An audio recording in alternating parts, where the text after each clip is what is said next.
All righty. So we have begun recording. All righty. Hi, everyone. Good morning. Good So morning. Good morning. good morning. Good to My see name is you. Sera Deva, and I am here with Tyson Sampson and Amikiyasu Um, How's? Howse, thank you. And excited to be talking today about decolonizing permaculture, exploring the permaculture principles through an equity lens that's being hosted by Soil over Saturdays, May 22nd through June 19th, 11 a.m. to 1 p.m. Eastern Time. It's available streaming from anywhere. So we're super excited to be able to talk to a couple of the co-facilitators today and ask them some questions about the content and have them introduce themselves a little bit. So Amikiyasu, would you like to go first? Oh, okay. All right. I came into gardening and agriculture really late in life. And prior to that, I was a teacher. So I've taught school in almost every type of setting, private and homeschool and public schools from K through 8. So I've had a lot of variety of teaching experiences. And I kind of was ready to leave the classroom and fell into an organization called Truly Living Well in Atlanta. It's a Center for Urban Agriculture. And so that's where I really kind of delved into my love for nature, which I'd always had, but hadn't had a vehicle that really allowed me to focus on it. So I became a garden educator and a camp director, and I did some teacher training and all that kind of thing. And it was fantastic. I loved it so much. So my introduction to permaculture was maybe several years ago, and I've just been layering uh, knowledge as I go around what it is and what the principles mean. Yeah, so that's basically in a nutshell, my background. Nice. So you worked with Rashid Nuri. I'm really familiar with his work. Yes, in Atlanta, Georgia. Yes, yes, yes. We're good friends. Lovely. It was Awesome. a real it was a really wonderful experience because Truly Living Well was just starting when I came on board. And there was no education program, there was no children's program or anything. And I helped to build all of it out, starting with the camp. So it was really quite amazing when I look at it, from start to finish. It was quite amazing to see the organization grow and myself in terms of my growth. I mean, I'm OJT. I learned on the job training all the way. Didn't take classes. I learned everything from the farmers and from my own experience. So it's wonderful. So I'm real happy now. I have a garden that's thriving. People Nice. ask me questions. I'm like, oh, wow, they think I'm an expert. Well, really, the only way to learn is to do. So Oh, I'm yes, it's the best. It's the best. Yeah. well. Tyson, would you like to introduce yourself a little bit? Yes, good morning. I'm Tyson Sampson, and I guess from from the Cherokee perspective, I'll introduce myself. Shio Nagada, Dekana Hishamshne Dagodoa. I said it in English first, so I'm like Amikiyasu in some ways. I kind of got started late. Um, I got involved. I started meeting amazing people in the mid and late 90s who were social justice focused. So I got to participate in some social justice activities starting in 97, I think it was. I met this dear friend of mine who was a photographer for the Indigo Girls at the time. And that set up a whole other chain of events for me. By 1999, I joined her and about 12 other women on a cross country bicycle ride. Mhm. And so we were raising political awareness and funds on behalf of uranium mining issues and nuclear waste transportation. So that was like an amazing crash course in just learning about the environment and things that go on in our world, in our country, Mm. and how it affects different communities, different, you know, landmark, uh, geographical locations. And so I always drew from that. So eventually, when I moved to Asheville within a couple of years, I started making friends of, like-minded interests, and then that included learning about permaculture. So the very first permaculture design course that I took, it was an eye opener for me because I realized that the culture that I come from, the the whole culture is a permaculture.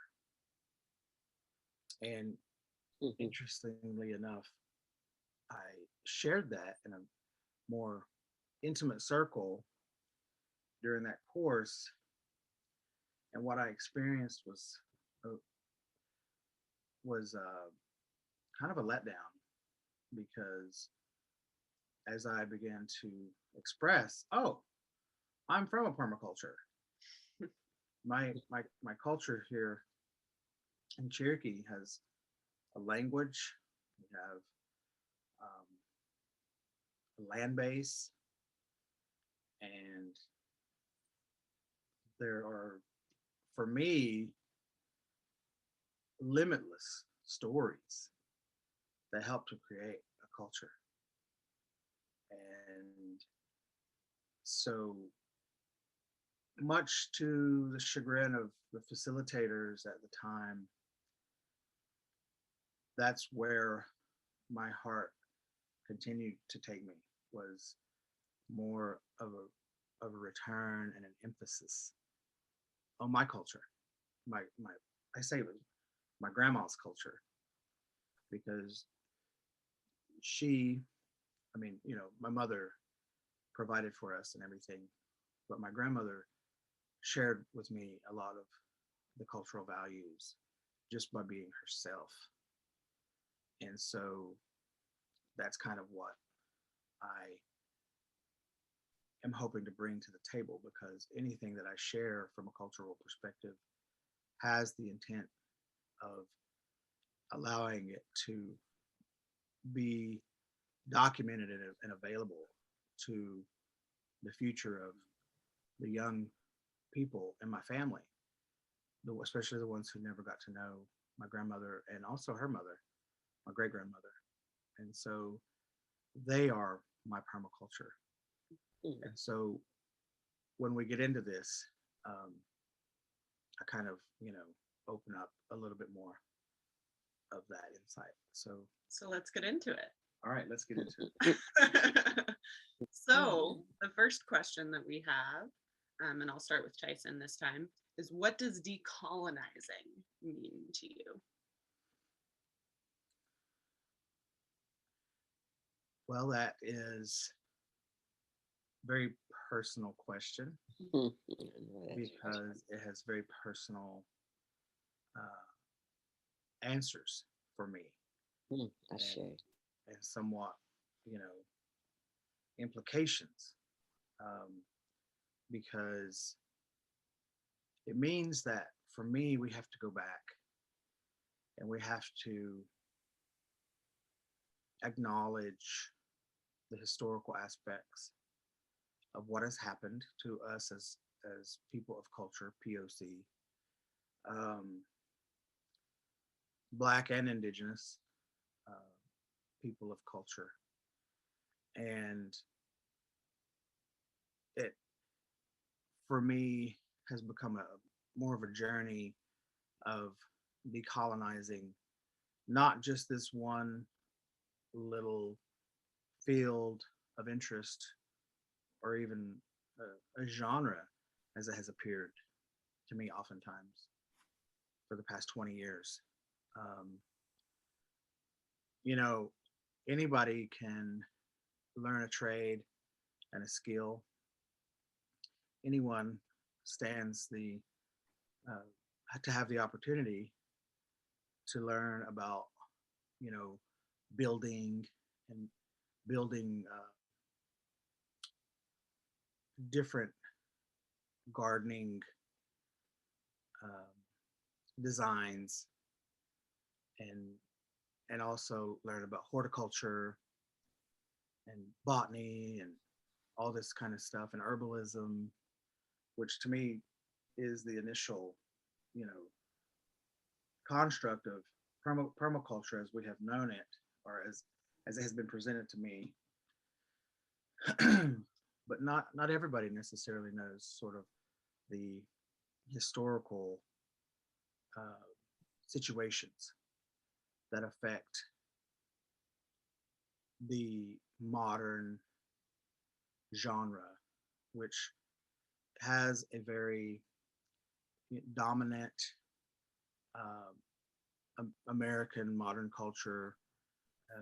And then, you know, my perception is that there have been big waves of international permaculture and permaculture design, where a lot of people would travel to, you know, these other far-reaching places, at least from here, from the United States, Thailand, South America, Central America, Costa Rica. I mean, because I've had friends who have worked in that way, and they've traveled a lot, and they've shared with other sort of big cultures. But when it comes to me as a tribally identified and a tribally affiliated person who comes from a small, you know, Indian reservation, we refer to it as that. It's not what it really is, Indian boundary. Um, then it brings up a whole other realm of how to connect that part of my understanding of where I'm from to the part of reaching out and learning about the other dominant paradigm. But there's so many interlockings. Do you relate to what I'm saying, Amma? Oh, yes, I do. Yes, Yeah, I so do. Emma, you want to share a little bit about what decolonizing means to you? Well, the term itself, so I'm going to probably dig in onto another branch or root, Tyson, from what you were just saying. The term itself to me means that we are approaching life from a different perspective than that of, I'll say, the colonizer. So to colonize something or someone or someplace, you have to have the mentality of control, that you're going to control something or someone, and that you are the ultimate controller, and therefore the people that you're going to control are less than you. They're not as smart. They're not as, you know, they need you. It comes, so colonization comes with that mentality. And so what we want to do is, well, so when I think of decolonizing, I think of decolonizing the mind to the extent that we are more inclusive and respectful and interested in things that are different than us, in people that are different than us, that our approach is not one of, oh, what are they doing? You know, it is not condescending. It's, oh, look what they're doing, you know? And so that we are constantly in a state of learning from others rather than putting them down and imposing ourselves. So, you know, that's a really fundamental, the foundation of America is based on that kind of thinking. And that's why we have many of the troubles that we have in our society. It leads to racism, it leads to injustice of all kinds and inequality, you know? So it's a very important concept to kind of unpack within yourself. Permaculture is a very small thing in comparison to need to really, like, you know, take stock of how we're thinking and how we are approaching our own lives. So that's in a nutshell the umbrella that I see us functioning under in terms of decolonizing. Well, and what you're both saying, I feel like just feeds into, you know, without that fundamental education of those practices that were so essential for so many people before permaculture was even a thing, Yes. helps build what you're describing. Yes. Great. Well, thank you. Mm-hmm. So why must we decolonize permaculture, Amma? Well, one of the problems with permaculture, you know, it's very interesting. It's a very interesting thing because the permaculture principles are already decolonized. I mean, you know, if you look at the principles are about, I mean, for the most part, we'll be going, but for the most part, they are about looking at the land and looking at agriculture and our nature in a way that embraces it and does not try to sort of squander it or separate the different parts of it, but more of an integrative way of looking at nature and looking at what we want to achieve in nature. So those principles, and there are 12 of them, are pretty, you know, they're pretty cool.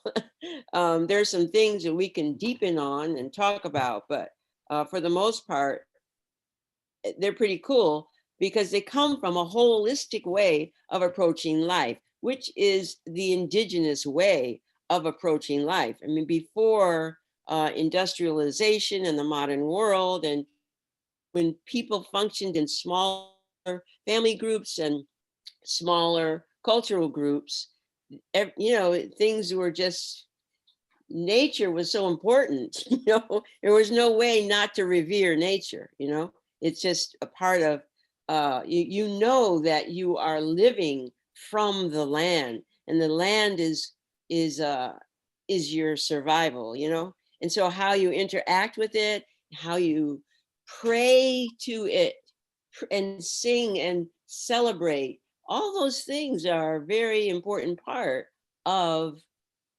uh, creating a life that has encompasses more depth of appreciation and gives a sense of sacredness to life. And I think that's, you know, that's part of what's missing. So permaculture, as I said, it embodies this concept of inclusiveness, integration, and wholeness. But it, unfortunately, in starting permaculture, the two guys who pinned the name and then began offering courses and training people, they did not give any acknowledgement to where these concepts came from, or who originated them, or who were the people who practiced these things, you know, initially. And so it's a little bit of a thorn in my side when I think of that, because the leaders in permaculture have just made hundreds of thousands of dollars, you know, because it's popular, it's rightly so, it's popular, you know. I mean, it's a good sign that it's popular. It says something about our culture, our society, and our desire to you know, do things differently in a way that's more holistic. But it doesn't give any acknowledgement to the indigenous people who just live this way in such a beautiful way, you know, for thousands of years. So that's what we want to shed light on, at least in part. And Tyson may have some things to contribute, I'm sure, to this question. But yeah, we want to shed light on that. So Tyson, why must we decolonize permaculture? For my understanding and my subjective and objective purposes for living, I feel strongly that we need to feature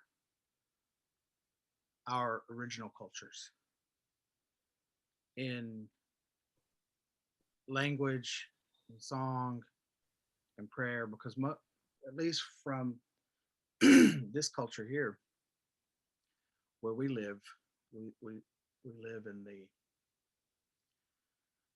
we call this one area, 350 acre site, we call it the mother town village.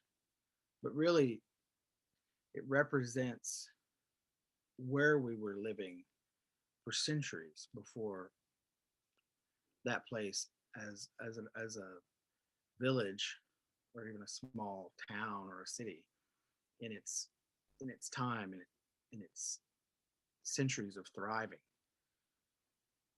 was an epicenter of our culture, and they call it the mother town village, which reflects excuse me which reflects strongly that our culture is very matrilineal and very matriarchal, which right off the top it insinuates that we have this culture that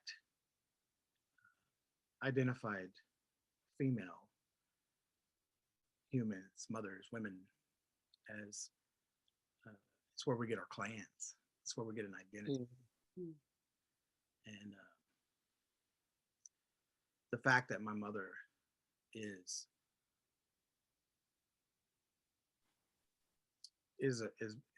not just my mother, she's my clan mother, and her mother was also our clan mother, and her mother was also our clan mother, and that these women carried the little egg that created me.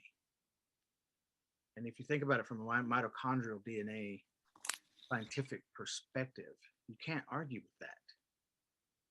You can't argue with the fact that in Cherokee language they say, excuse me, they say, Agilishi, my grandmother.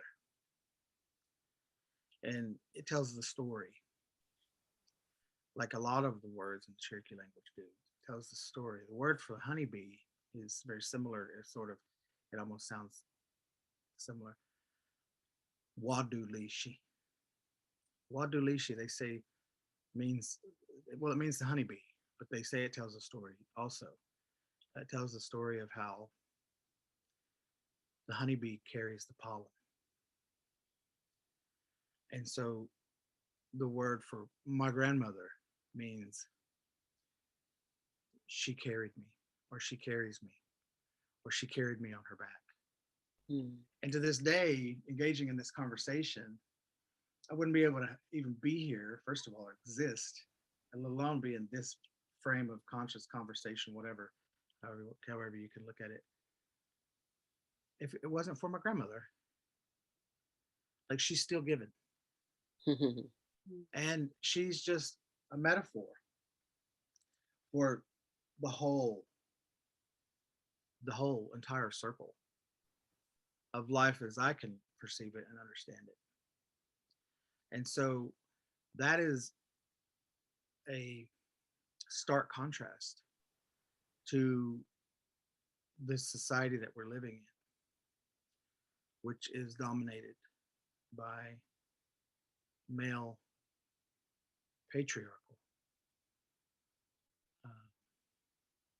control and favoritism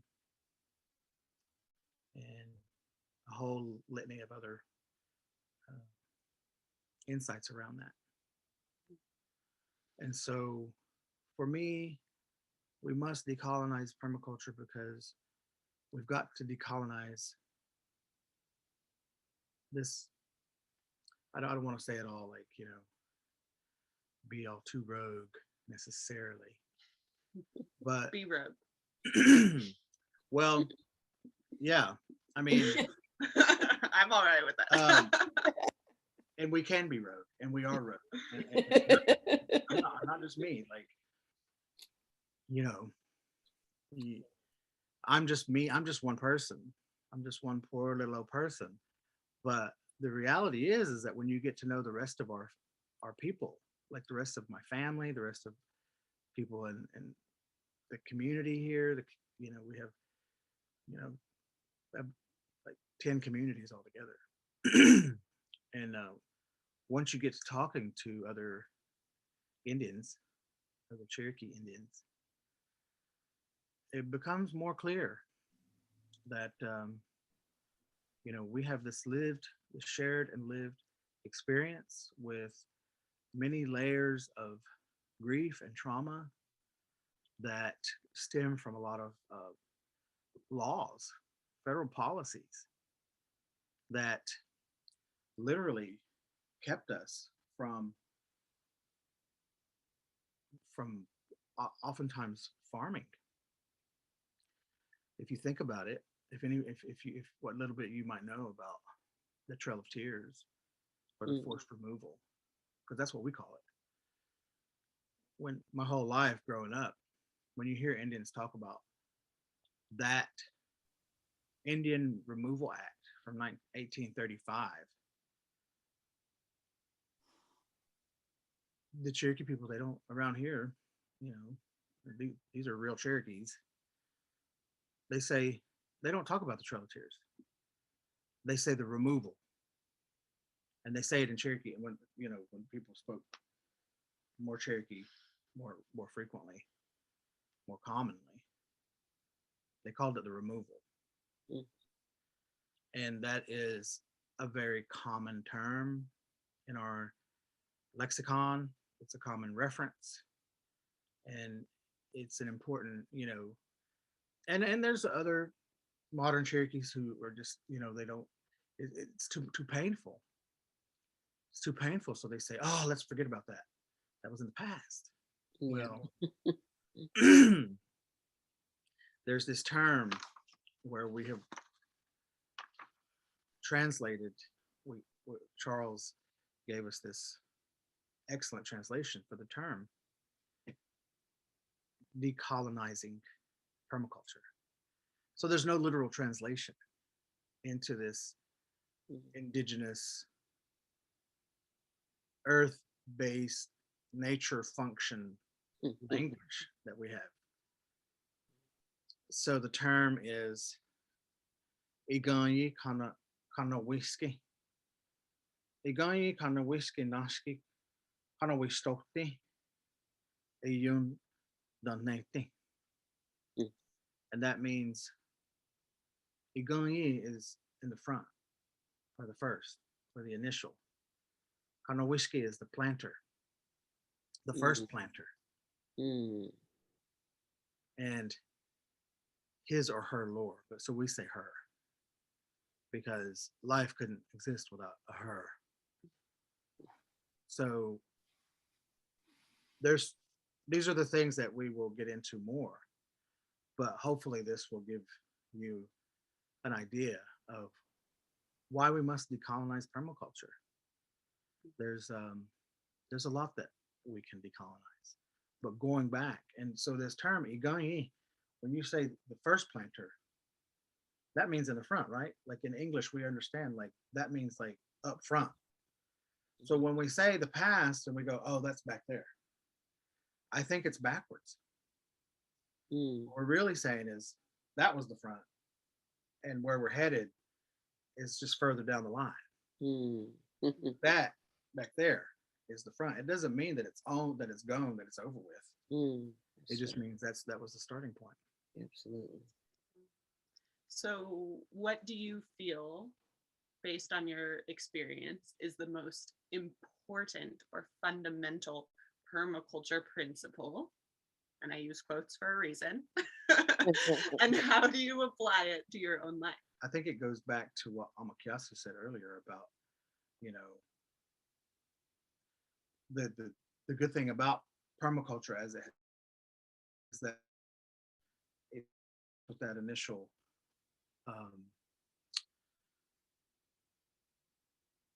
the initial, the number one, the observation, because in order to make an observation, especially about your landscape, you know, even your property, is to open your eyes and take in everything.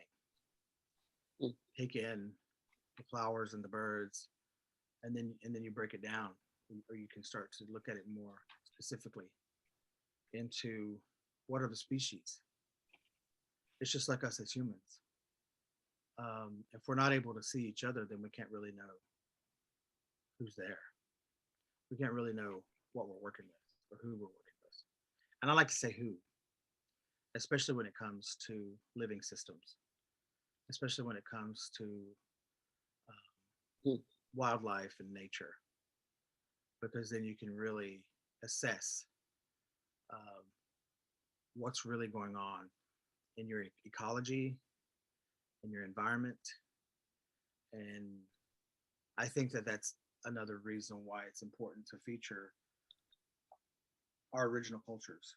And my culture is an original culture of this particular area of the North American continent. And so this is where we are. We are on the North American continent, you know, as far as Europeans have told us. But to us, it's all the motherland. Yeah. It is also the motherland. Yeah. So. And Amma, what do you feel, based on your experience, is the most fundamental permaculture principle, and how do you apply it to your life? It's a really hard question. I looked at those and looked at them and looked at them, and I was like, dear God. So I would like to say that number one is, in fact, really important, but I do have another one that I want to say a few things about. But the number one principle is observe and interact. And that observation, and Tyson brought it up in a meeting that we were having some time ago. He said something about to observe is more than just to look at something. And I thought about that pretty deeply, and I actually started writing about it in my notes, because the kind of observation that is needed is the observation with the whole self. So you're observing with all of your senses and your heart and your soul, your spirit. You're not just observing with your eyes. The eyes can just tell you a little bit. It is your, it's smell and hearing. All these things are part of the lens through which we experience the world. And we gain information and insight and awareness and understanding if we engage our hearts, if we engage more than our senses. So the colonizer did not do that, obviously. When you colonize, you actually have to, colonization doesn't just create a victim over there. The colonizer becomes a victim as well of his own doing, because he's blocking himself.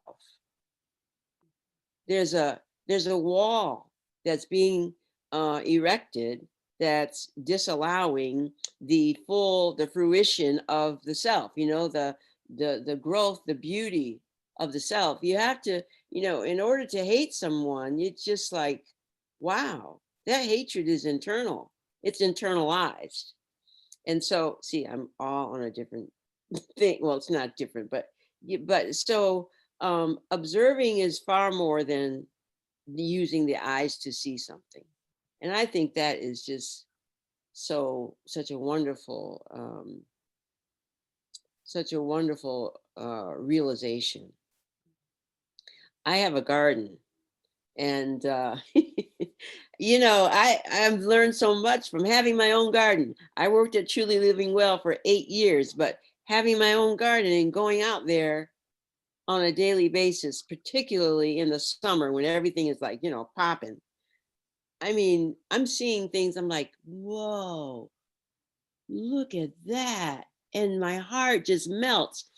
Did you know that there's a little worm that attaches itself to a leaf, and he takes the leaf and takes the edge of the leaf and curls it around itself with these threads that attach it to the leaf. So at nighttime or daytime, one or the other, he's in this little kind of cocoon, and then he comes out.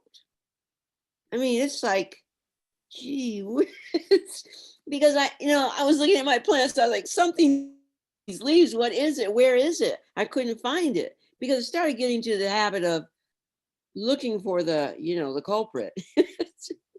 And so I began to find, why are these leaves turned over like this?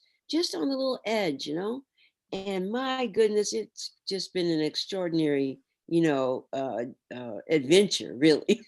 Because I kind of don't even want to bother them. Just leave them alone and let them do their thing, because they're so amazing, So that kind of observation leads to awe, It leads to the wow factor.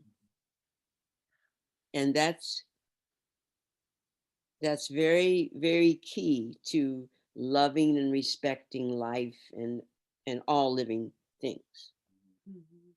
So Was that's there that. was That's there what I have to another say. permaculture principle that you wanted to speak to too? Yes. The other one is, I don't know what number it is. I have a sheet here. It has to do with, oh yeah, it's the last one. It says creatively use and respond to change. Oh my goodness. Mm. I think we all can do better in that realm. Life, there's so much that we don't learn until we're older. It's just, experiences teach us so much. But change is a part of life, and we don't like all the changes, Some of the changes are extremely traumatic. Some of the things that go on in our lives are traumatic. And learning how to cope and move through those things, those changes that occur and experiences that occur, and to do so with the idea that, ooh, maybe there's something good in this. Maybe there's something good in this. That for me personally, that is that's a very important part of my journey, my personal journey. Because at 18, I lost my mom, and it was so unexpected. She wasn't sick. It was just like, it was an allergic reaction, and she was gone. And my sister was 10. And we were just like, it's such a state of shock, first of all. And then how do you put one foot in front of the other? How do you move forward? How do you move on and not be a complete basket case, for the rest of your life? You know what I mean? How do you do it? And so at 18, I really had to kind of figure that out. And it helped me a lot through other things in my life that occurred unexpectedly, or that hurt me, or, those kinds of things. So all of us, if you're human, you're going to experience challenges and unexpected changes, and learning to ad- adopt and learning to breathe through them. And you may not get the lessons or the, the gifts right away. You usually don't. But know that it can come later if you allow it. Know that it can come later. So that's just a principle to me that's really important. Now it says creatively use and respond to change. So part of that is being creative with what's in front of you. And so if you take it on a more concrete level, like, looking at your plants or looking at your house, you it's like you never want to feel like things are concrete, like nothing can move from here to there. You can be the uh Catalyst. yes, Yeah. to create something different, to move some things around, to create the best environment or the best situation for yourself in that moment.